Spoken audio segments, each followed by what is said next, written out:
बिछा SSP मटियारी पारां मंशा जी रोकथाम ऐं अमन आन बहाल रखण लाइ अहम मीटिंग मुनाक़द कई हुई। मीटिंग में DSP हाला मंसूर अली बोज़ार, SHO बिछा जावेद हयात पंवर ऐं reader to head clerk in charge DIB ऐं RI पुलिस लाइन मटियारी शिरकत कई। SSP मटियारी पारां ज़िले भर में क्राइम के कंट्रोल करण लाइ तमाम DSPs SHOs खे ख़ासि हिदायतूं जारी करे छॾियूं आहिनि।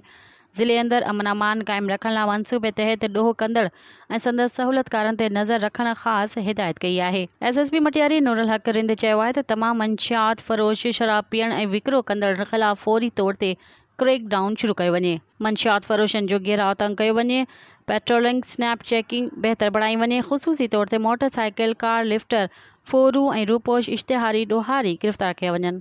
मज़ीद ख़बरनि ऐं तफ़सीलात लाइ विज़िट कयो असांजी वेबसाइट www.awamiNewsHD.com ऐं ॾिसंदा रहो अवामी न्यूज़ HD।